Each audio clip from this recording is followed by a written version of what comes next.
băieții noștri.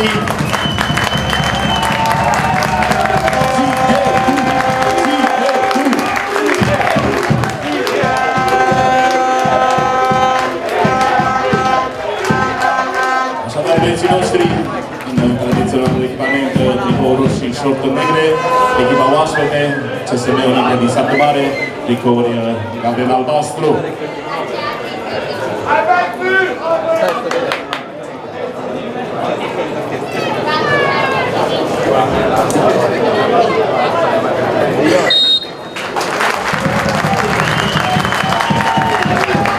Mult succes băieților noștri, deodată brigada de arbitri de astăzi, la centru domnul Filip Claudiu, asistat la cele două tușe de domnul Pop Romeo și Arbolescu Gică, toți trei din Craiova. Observator de arbitri de astăzi, domnul Teodor Ioan din Târgu Mureș, iar observatorul de joc pentru astăzi, domnul Gabor Tiberiu din Rechin. Așadar, nu uitați, la pauză, ca de fiecare dată, la fiecare meci acasă, susținut de echipa noastră, nelipsita tombolă.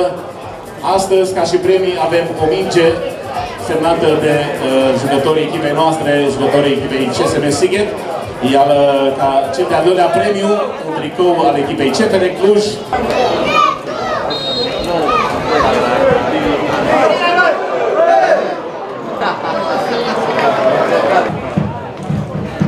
Haideți, vă rog, alături de minoasa noastră galerie, toată lumea cu aplauze pentru băieții noștri. Hai, ce să merg ție!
Și a ieșit jucătorul cu numărul 17, Lazar Tenis.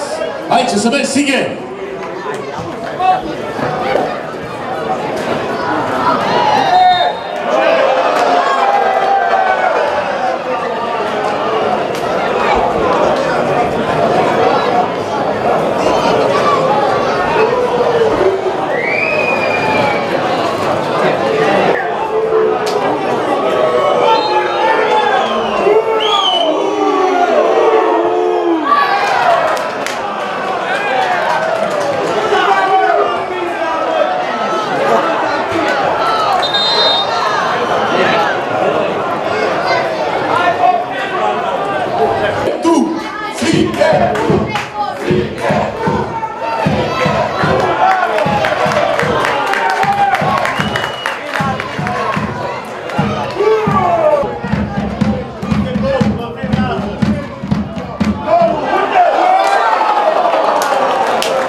88 Șofroni Gheorghe și a intrat jucătorul cu numărul 91 Bor Gabriel.